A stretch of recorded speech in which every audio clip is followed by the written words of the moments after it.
श्री बांके बिहारी नंद लाल मेरो है श्री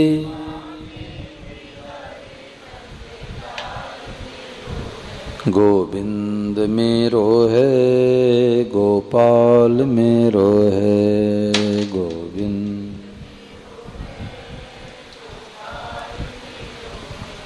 श्री बांके बिहारी नंद लाल मेरो है श्री बांके। बोलो गिरधर गोपाल की। राजेंद्र जी पंखा बंद कर दें। राम राम राम राम राम राम राम राम राम। सबको राम जी राम राम जी राम। भगवते नमः भगवते नमः भगवते नमः। देखो, आज परम सद्देव स्वामी महाराज जी से किसी साधक ने प्रश्न किया कि भगवान की कृपा को हम कैसे समझें। तो महाराज जी ने कहा कि भगवान की कृपा को हम समझ नहीं सकते, भगवान की कृपा को मान सकते हैं। कैसे? जैसे साल भर का बालक होता है, अब माँ उसका कितना ख्याल रखती है, रोता है तो भी थप्पड़ लगा के दूध पिलाती है, सर्दी के दिन में स्वेटर पहनाती है तो भी रोता है, गर्मी के दिन में रगड़ रगड़ के स्नान कराती है तो भी रोता है। तो क्यों रोता है? क्योंकि माँ के कृपा की तरफ दृष्टि नहीं है। ऐसे भगवान की कृपा हम लोगों के ऊपर कितनी है, उधर हम लोगों की दृष्टि नहीं है, ख्याल नहीं है। सत्संग करने से दृष्टि जाती है कि वास्तव में भगवान की बहुत बड़ी कृपा है। कृपा नहीं होती तो मनुष्य ही नहीं मिलता, कृपा नहीं होती तो भारतवर्ष में जन्म नहीं मिलता, कृपा नहीं होती तो सनातन धर्म में रुचि पैदा नहीं होती, कृपा नहीं होती तो महापुरुषों का साहित्य नहीं मिलता, उनकी वाणी नहीं मिलती। स्वामी महाराज जी ने कहा कि महापुरुष मिल गए तो समझ लो भगवान ने अपना कलेजा निकाल के दे दिया, अब क्या चाहिए। तो साधक संजीवनी जैसे ग्रंथ मिल गई, महाराज जी की वाणी मिल गई। हम सब के ऊपर भगवान की दुनिया में सबसे बड़ी कृपा है, नहीं तो भटकते इधर उधर। परंतु जब तक सत्संग नहीं मिलता तब तक जीव का स्वभाव है ये भगवान को उलाहना उलाहना देता है, और जब सत्संग मिलता है तब भगवान की सराहना करता है कि वाह प्रभु, आपकी बड़ी भारी कृपा है। संतों ने तो यहाँ तक कहा कि सुख के माथे सील पड़े, सुख के माथे सील पड़े जो राम हृदय से जाए, बलिहारी व दुख की जो पल पल राम लटाए। सील कहते हैं पत्थर को, उस सुख के माथे पत्थर पड़ जाए। जिस सुखदायी परिस्थिति में हम भगवान को भूल जाए। जितने जितने लोगों का विकास हुआ है, प्रायः प्रतिकूल परिस्थिति आने पर ही विकास हुआ है। लगता है कि सुखदायी परिस्थिति हो जाएगी तो हम भजन करेंगे, उल्टे भजन छूट जाता है। स्वामी महाराज जी की पुस्तक जब सन 88 में मेरे को कोई ला करके दिए, तो मैं जब पढ़ने लग गया तो महाराज जी ने कहा कि अनुकूलता में भगवान की दया है और प्रतिकूलता में भगवान की कृपा है। तो आधी बात तो समझ आ गई कि अनुकूलता में भगवान की दया है। अनुकूलता मतलब सुखदायी परिस्थिति और प्रतिकूलता मतलब दुखदायी परिस्थिति। घर में बेटा जन्मे, पोता जन्मे, मकान बने, दुकान बने, फैक्ट्री लगे, ये अनुकूलता में तो भगवान की दया प्रत्यक्ष दिखाई देती है। परंतु घाटा लग जाए, अपमान हो जाए, निंदा हो जाए, तिरस्कार हो जाए, इसमें कौन सी कृपा है? तो स्वामी महाराज जी की पुस्तक में विशेषता है कि कोई ऐसा उदाहरण देते हैं कि उदाहरण पढ़ते ही समाधान हो जाता है। तो महाराज जी ने आगे क्या लिखा कि जैसे कई बच्चे मैदान में खेल रहे हो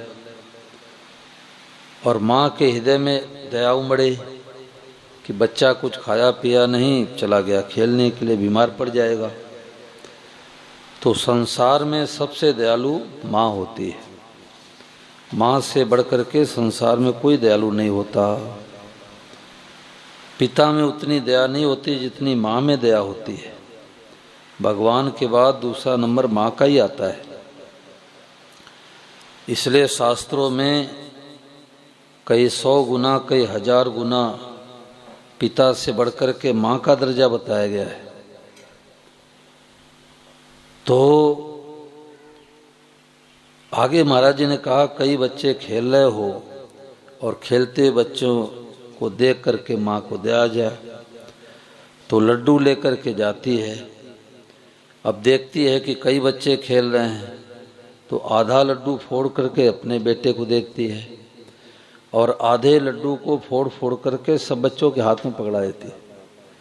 परंतु यदि सब बच्चे उदंडता करे तो थप्पड़ किसको लगाएगी भाई? अपने को। दूसरे को लगावे तो लड़ाई होने लग जाए। तू हमारे बेटे को थप्पड़ लगाने वाली कौन है? यही बात लगी। क्यों हो? वास्तव में प्रतिकूलता में भगवान की कृपा है। मीराबाई के जीवन में कितनी प्रतिकूलता आई और कितना विकास हुआ। और नहीं तो अनुकूलता में मनुष्य अभिमान में फूलता है और भगवान को भूलता है। ज्यादा धनी व्यक्ति बेचारे सत्संग में बैठ नहीं सकते। क्यों? क्योंकि वो सुख सुविधा उनको चाहिए। और जो ज़्यादा गरीब हैं वो भी सत्संग में नहीं बैठ सकते। वो तो प्लास्टिक गलियों में चूमते रहेंगे। तो 500 रुपये कमाए, खाए पिए, मदिरा पी के सो गए। बीच वाले भगवान में लगते हैं। तो हर परिस्थिति में भगवान की कृपा को देखने से भगवान की कृपा समझ में आती है। उलाहना ही देते हैं, भगवान की सराहना करो कि वाह प्रभु आपने बड़ी भारी कृपा कर दी। मनुष्य ही दे दिया, भारतवर्ष में दे दिया, गीता रामायण से परिचय करा दिया। कुत्ता बिल्ली गधा सुअर बना देते तो सत्संग में बैठने नहीं दिए जाते। और उलाहना ही देना है तो भगवान को ये उलाहना दो कि महाराज हमारे पड़ोसी को लकवा मार दिया, हमारे क्यों नहीं मारा? ये भी तो उलाहना देने की है भाई। हमारे पड़ोसी को लकवा लग गया, हमारे को लकवा क्यों नहीं लगा? हमारे मित्र को कैंसर हो गया, हमारे क्यों नहीं हुआ? हमारे पड़ोसी घाटा लग गया, हमारे क्यों घाटा नहीं हुआ? ये भी तो उलाहना देने की बात है। हमें पता नहीं लगता कि प्रतिकूल परिस्थिति में हमारा क्या हित भरा है, परंतु होता हित ही है। गीता प्रेस में कल्याण पत्रिका में एक लेख छपा था कि एक सज्जन पूजा पाठ करके और स्कूटर लेकर के ऑफिस जा रहे थे। तो रास्ते में जब गए तो ट्रक वाले से धक्का लगा, नीचे गिर गए, चोट लगी। तो एक पैर उनका काटना पड़ा। ये सत्य घटना है। एक पैर काटना पड़ा तो प्लास्टिक का पैर लगाया गया। तो उन्होंने पूजा पाठ करना छोड़ दिया। अगर भगवान में शक्ति होती तो हमारा एक्सीडेंट क्यों होता है? नकली भगत होते हैं वो भगवान को नहीं चाहते, भगवान से चाहते हैं। और जब तक भगवान से चाहते रहेंगे तब तक असली शांति मिलेगी नहीं। ये बड़ी गहरी बात है भाई, कि हम भगवान को चाहते हैं, भगवान से चाहते हैं। भगवान को चाहेंगे तो सुखदायी परिस्थिति में भी आनंद है, दुखदायी परिस्थिति में आनंद है। वैद्य चाहे कड़वी दवाई दे चाहे मीठी दवाई दे, दोनों में रोग का निवारण भरा पड़ा है। तो पूजा पाठ करना छोड़ दिए। 1 वर्ष के बाद सायंकाल अपने बगीचे में टहल रहे थे तो एक काला सांप आया, उसी नकली पैर में लपेट लिया और जोर से डंक मारा। जोर से डंक मार करके भाग गया। तब उनको होश आया कि वो हो, अगर आज असली पैर होता तो सीताराम जी के प्यारे हो जाते। फिर पूजा पाठ शुरू कर दी। तो हमें पता नहीं लगता, परंतु प्रतिकूलता में विकास होता है। अनुकूलता अच्छी तो लगती है परंतु विकास नहीं होता। एक राजा के पास मंत्री था, जो भी घटना घटती तो यही कहता कि राजन भगवान कृपा हो गई, आनंद हो गया, मौज हो गई। एक दिन राजकुमार बीमार हुआ तो राजा बड़ा दुखी हुआ। मंत्री को पता लगा, राजन क्या बात है, आप क्यों दुखी है? बोले बेटा बीमार है। बोले भगवान कृपा हो गई। राजा गुस्सा आया कि मूर्ख मंत्री है, हमारा तो बेटा बीमार है, ये कह रहा है भगवान कृपा। क्या भगवान कृपा है? तो मंत्री ने कहा कोई गाड़ी मोटर लेके जाता, कोई 19-20 घटना भी घट सकती थी। अच्छे डॉक्टर को बुला के इलाज कराओ, बीमारी ठीक हो जाएगी। अब अच्छे डॉक्टर बुलाया, इलाज कराया, बेटे बीमारी ठीक हो गई। कुछ दिनों के बाद उसकी अकस्मात रानी मर गई। अब राजा फूट फूट के रोने लग गया, हाय हमारी रानी मर गई, हाय हमारी रानी मर गई। मंत्री को पता लगा, मंत्री आया, राजन भगवान की कृपा हो गई। राजा को गुस्सा आया, मूर्ख मंत्री है, बेटा बीमार हो जात भगवान कृपा, पत्नी चली जात भगवान कृपा, इसमें क्या भगवान कृपा है?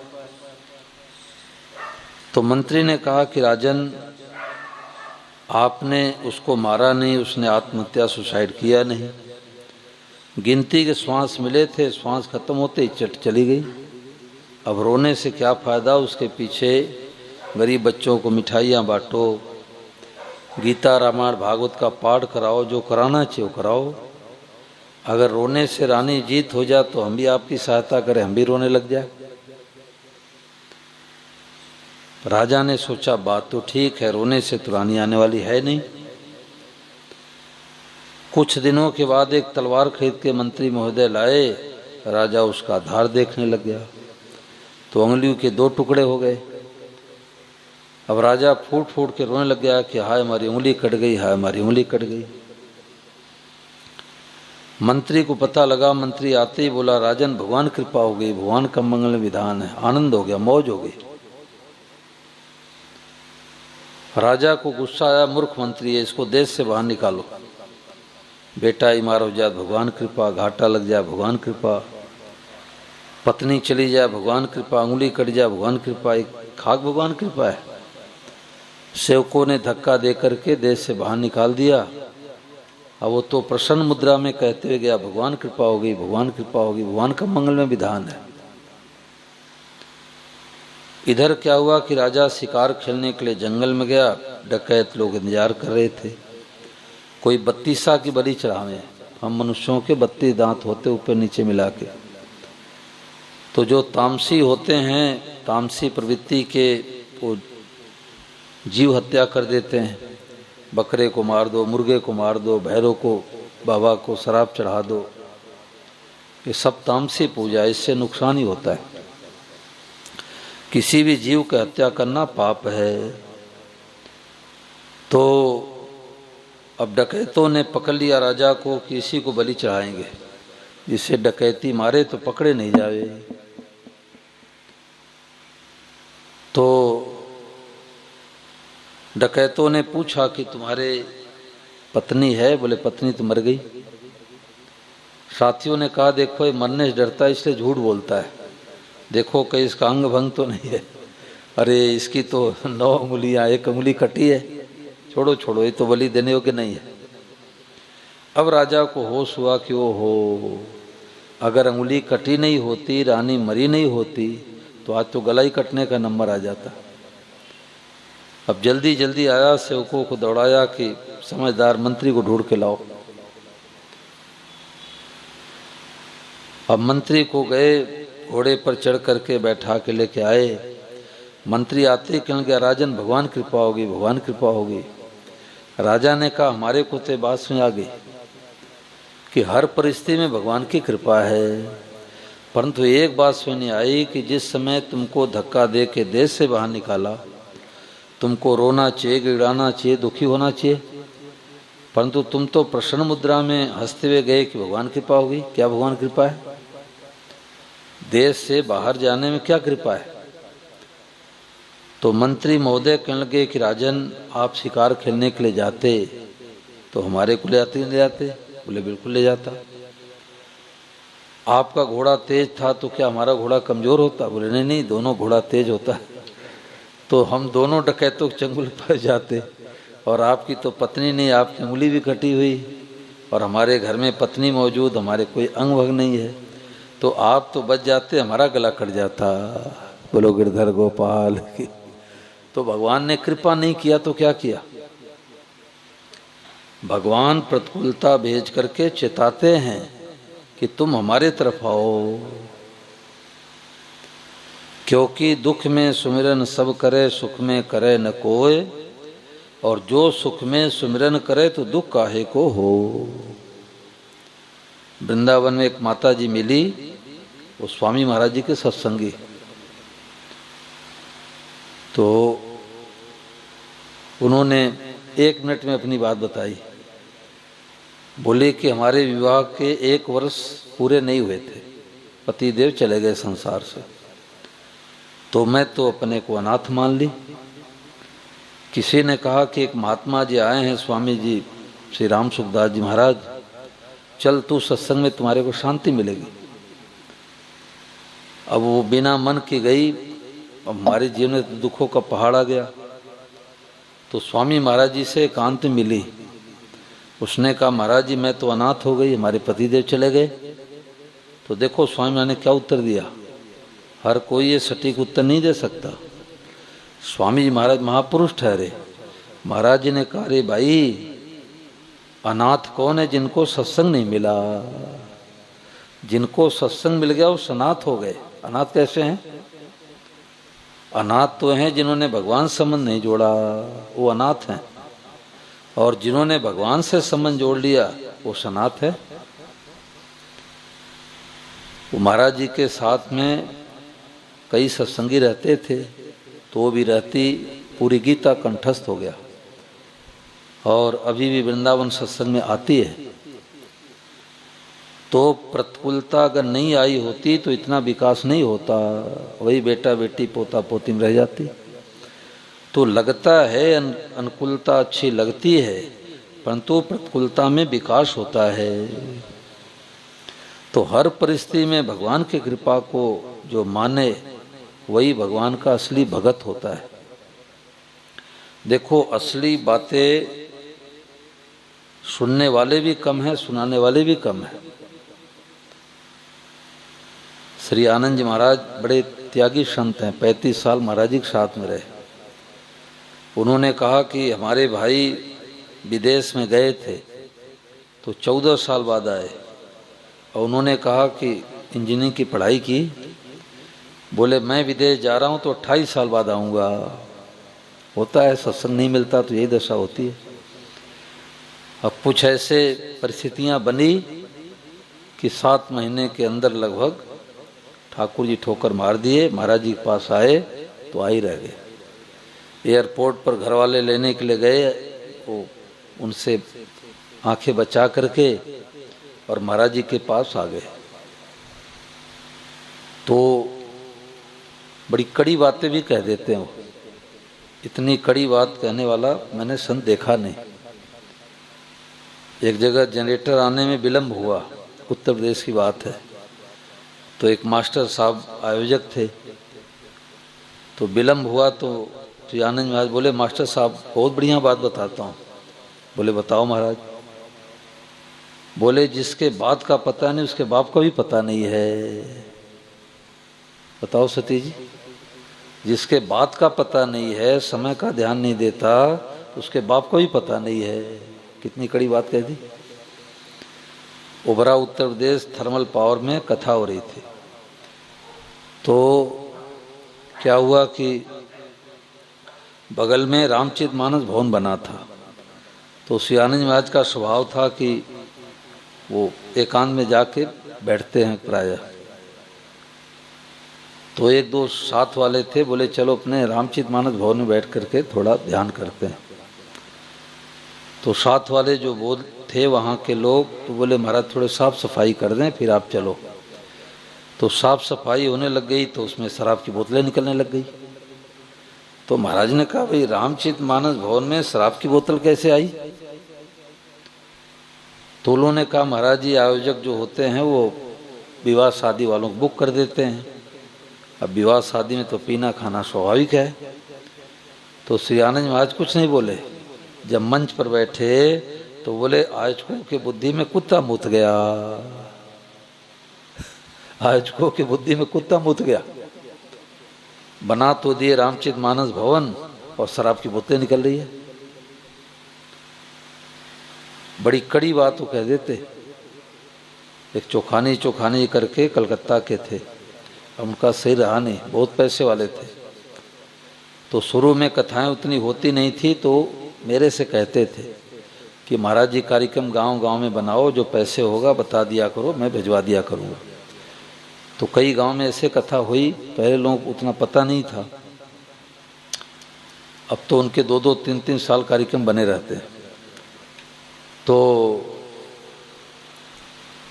चोखानी जी के 2 बेटे, एक बेटा विदेश रहता था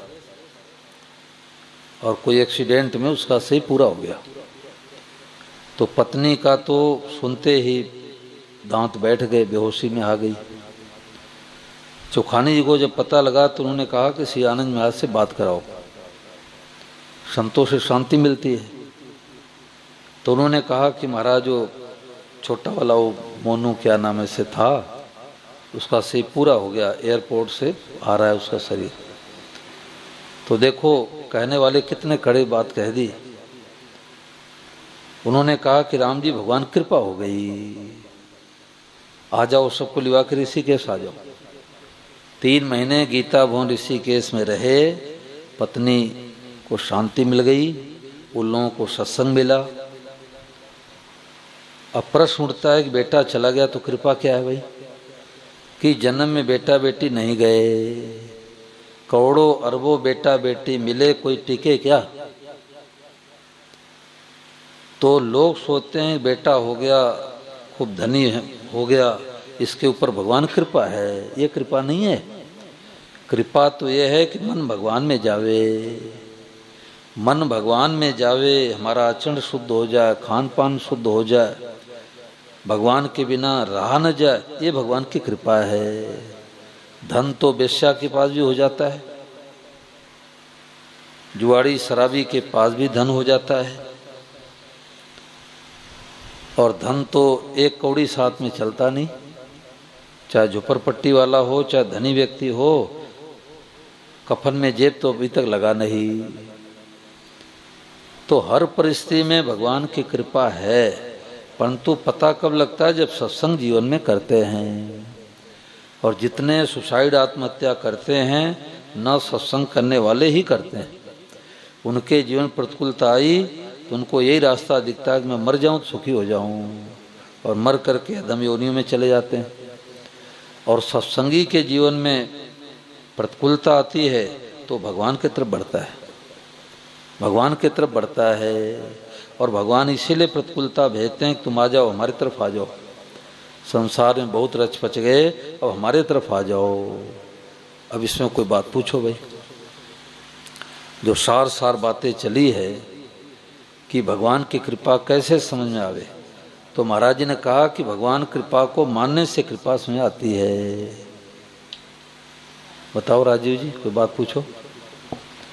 राजीव जी बहुत सरल स्वभाव के हैं, बात ध्यान दे के सुनते हैं। प्रतिकूलता में जितना विकास होता है अनुकूलता में विकास नहीं होता। मीराबाई के जीवन में इतनी भक्ति बढ़ी तो क्यों बढ़ी कि प्रतिकूलता आई। प्रतिकूलता से जीवन में विकास होता है, और नहीं तो मनुष्य गफलत करता है। कोई बात पूछो भाई। ये जो आज का विषय चला है कि प्रतिकूलता में भगवान की विशेष कृपा है।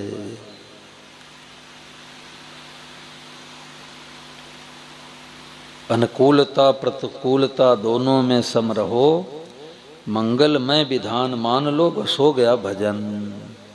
महाराज जी ने कहा इसमें कोई माला फेरने की बात नहीं आई, गीता रामायण पढ़ने की बात नहीं आई। चाहे अनुकूलता आवे चाहे प्रतिकूलता आवे, भगवान की कृपा है।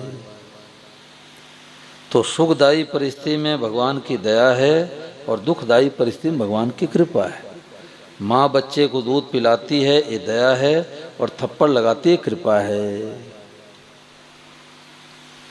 बताओ सती जी, आप पुराने साधक हो।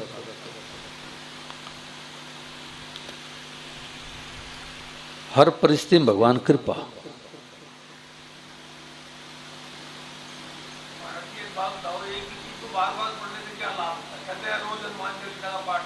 हाँ, तो रोजाना रोटी क्यों खाते भाई, और 2 टाइम खाते हैं?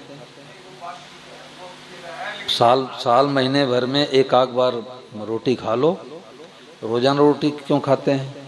तो जैसे शरीर अच्छा के लिए रोजाना रोटी की ज़रूरत है, रोजाना पानी की ज़रूरत है, रोजाना भोजन की ज़रूरत है, रोजाना नींद लेते हैं, ऐसे रोजाना हनुमान चालीसा पढ़ो, गीता पढ़ो, रामायण पढ़ो, भागवत सुनो, सत्संग सुनो।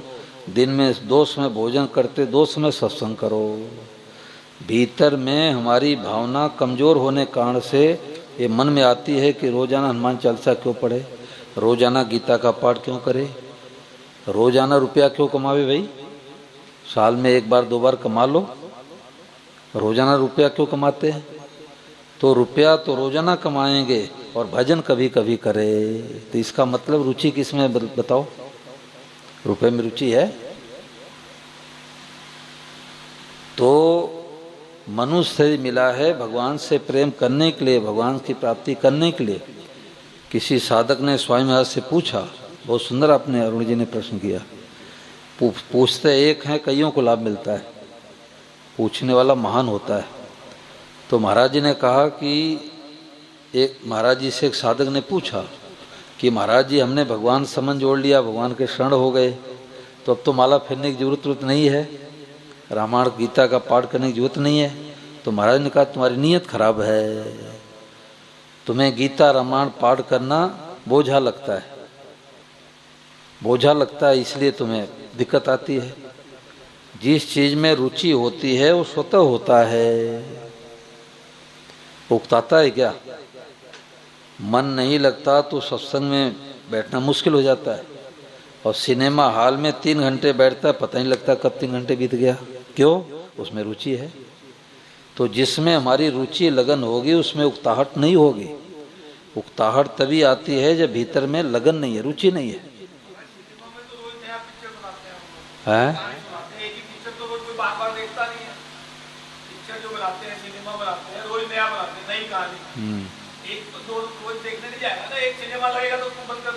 देखो, जो रोजाना गीता का पाठ करते हैं, रामचरितमानस का पाठ करते हैं, उनको नई नई बातें मिलती है।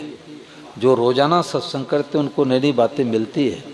मेरे मन में शंका थी कई वर्षों तक, 35 साल तक शंका रही, 35 साल तक, और ये पिछले सत्संग में वृंदावन में समाधान हुआ। क्या समस्या शंका थी कि स्वामी महाराज जी कोई भी प्रवचन उठा के देख लो तो एक ही बात ही, हम भगवान के भगवान मेरे हैं। यही बात घुमा फिरा के कहेंगे, हम भगवान भगवान मेरे हैं। नए लोग आते तो कहते महाराज जी को एक ही बात आती है क्या, और गीता रामायण भागवत नहीं जानते क्या? परंतु जो पुराने साधक थे वो जानते थे, बात यही सच्ची है कि हम हैं भगवान के, अपने आके संसारी बन गए। तो पिछले सत्र में वो जो पत्रक छपा है सत्संग की मारिंग बातें, ये तो बार बार पढ़ने से बार बार बातें मिलती है।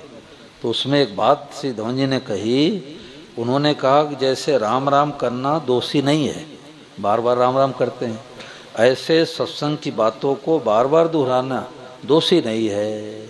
कौन सी बात किस समय किसको लग जाए कुछ पता नहीं, कौन सी बात किस समय किसको लग जाए कुछ पता नहीं है। तो जैसे राम राम की पुनरावृत्ति दोषी नहीं है, ऐसे सत्संग की का पुनरावृत्ति दोषी नहीं है। मेरा समाधान हो गया। तो एक बार कहने से नहीं पकड़ पाते, बार बार कहने से नहीं पकड़ पाते, तो एक बार कहने से पकड़ पाएंगे भाई? तो जितने बार पढ़ो उतने नई बातें मिलेगी। जो कहते हैं कि हमने पुस्तक पढ़ के रख दी, उन्होंने नहीं पढ़ा। पुस्तक पढ़ लेगा तो उसको छोड़ेगा ही नहीं। एक बहन उत्तर प्रदेश में कहती है कि मेरे को थोड़ी भी टेंशन होती है, चिंता होती है, तो महाराज जी की पुस्तक खोल के पढ़ती हूँ तो ऐसा लगता है महाराज जी हमारे लिए लिख रहे हैं। तो जैसे रोजाना रोटी खाते हैं, रोजाना जल पीते हैं, रोजाना नींद लेते हैं, ऐसे रोजाना सत्संग की जरूरत है, रोजाना गीता रामायण भागवत की जरूरत है, रोजाना सुंदरकांड हनुमान चालीसा के पाठ की जरूरत है। मैं लोगों से पूछता हूँ कि आपके मोबाइल कितने? बोले 50,000 का है। बड़ी कीमती है भाई, तो इसको अब रोजाना तो चार्ज में नहीं लगाना पड़ता होगा। बोले नहीं, चार्ज में तो रोजाना लगाना पड़ता है। तो जैसे 50,000 की मोबाइल है पर तो रोजाना चार्ज में लगाते हैं, ऐसे रोजाना गीता रामायण का पाठ करेंगे, हनुमान चालीसा का पाठ करेंगे तो बैटरी चार्ज होगी, नहीं तो जीवन रूपी बैटरी डाउन हो जाएगी। एक दूसरे पर गुस्सा करेंगे, शराब के ठेके पहुंच जाएंगे, क्यों? अशांति होगी। तो ये खुराक है, खुराक साधकों का खुराक है। गीता पढ़ो, रामायण पढ़ो, कुछ न कुछ नित्य नेम तो होना ही चाहिए। और सुबह उठते अखबार पढ़ना शुरू कर दिया, मोबाइल चलाना शुरू कर दिया, अभी साधकपना नहीं है। चाय पीना शुरू कर दिया, अभी साधकपना नहीं है। सुबह उठ करके कुछ न कुछ नित्य नेम जरूर लेना चाहिए। बताओ अरुण जी, समाधान हुआ कि नहीं हुआ? बैटरी चार्ज होती है, हनुमान जी की कृपा बरसती है, रामचरितमानस पाठ करेंगे, राम जी की कृपा बरसेगी। रोजाना करना चाहिए, ये तो नित्य नेम है, ये खुराक है। और बताओ,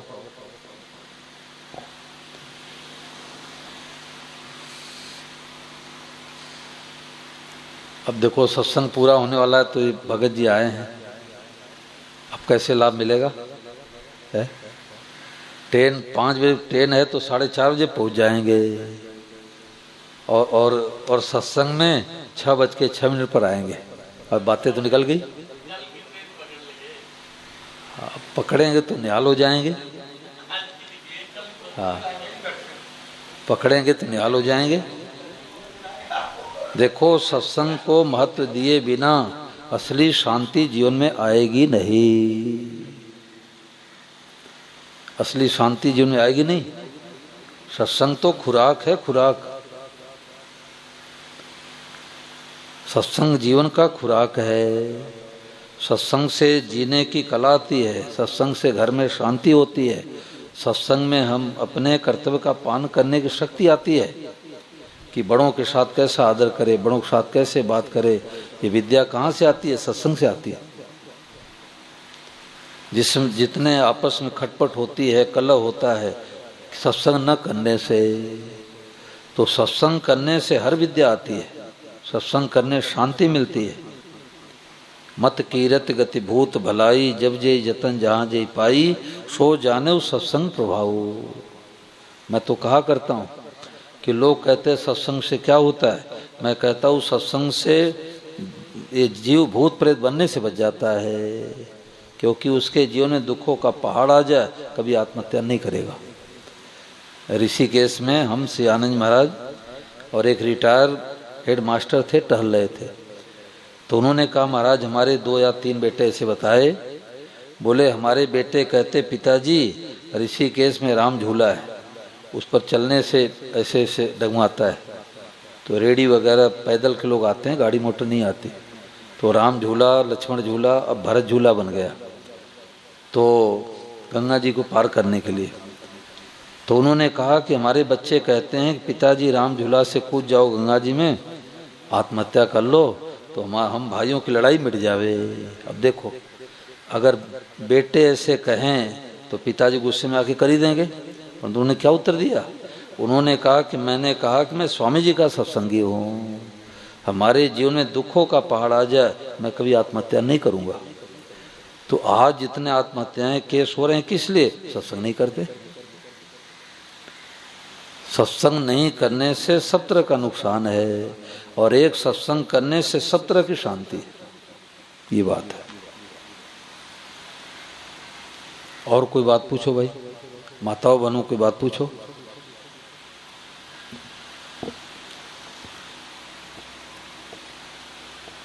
रुपया रोजाना कमाते हैं, रोटी रोजाना खाते हैं और सत्संग कभी कभी करें, क्यों? रोटी दो समय खाते हो, सत्संग 4 बार करना चाहिए। महाराज जी पुस्तकें पढ़ो, उनकी वाणी सुनो, आपस में चर्चा करो तो बैटरी चार्ज होगी, और नहीं तो संसार बैटरी डाउन हो जाती है। रोजाना सत्संग की जरूरत है। अब बताओ, सत्संग शांति मिलती नहीं मिलती? मच्छर काटने पर भी, पंखे की पूरी व्यवस्था नहीं होने पर भी शांति मिल रही है। और एसी में बैठेंगे तो लेटे लेटे याद आएगी कि पार्टनर ने 30 लाख रुपए क्यों हड़प लिया, वही मन जाएगा। अकाउंट आ जाता है, अकाउंट आ जाता है। और सत्संग में मच्छर काट रहे हैं तो भी शांति है।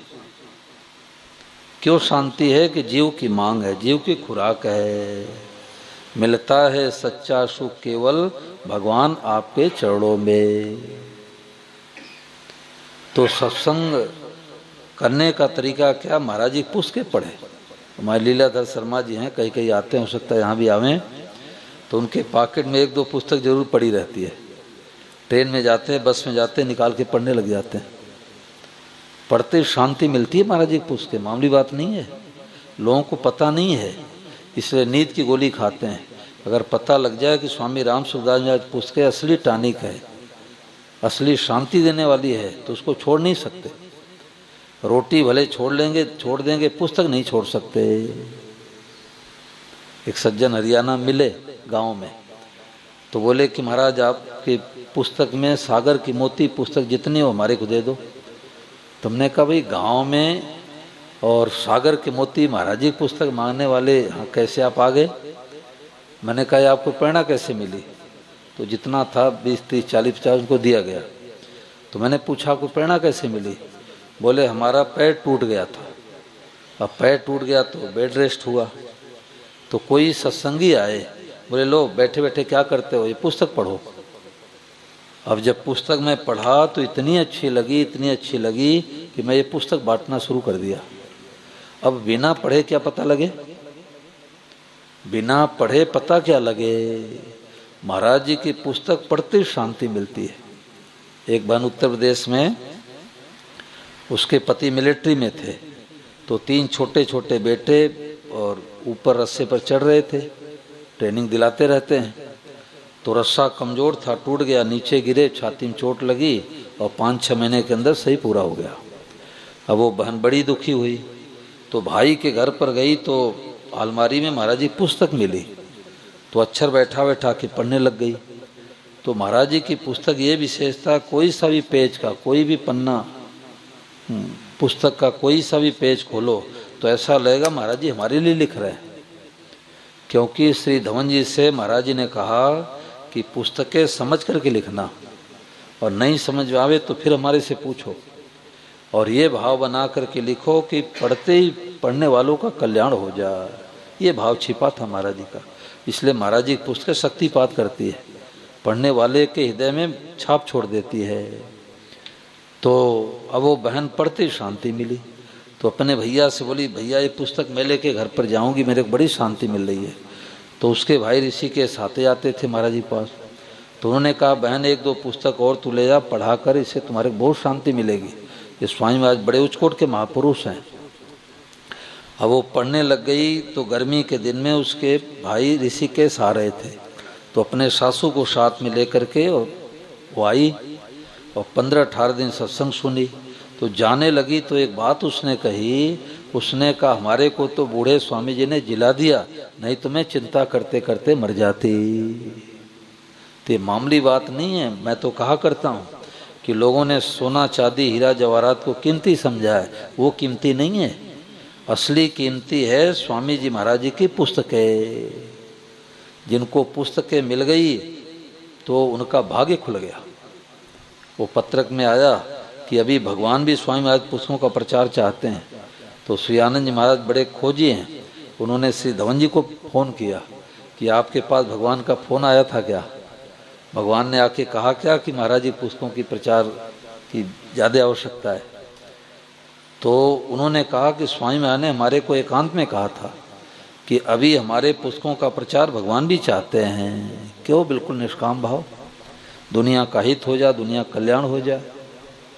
मैं तो सुबह उठ करके पुस्तक पढ़ता हूँ, उसके बाद स्नान आदि करता हूँ। तो महाराज जी पुस्तक पढ़ने बैटरी चार्ज हो जाती है।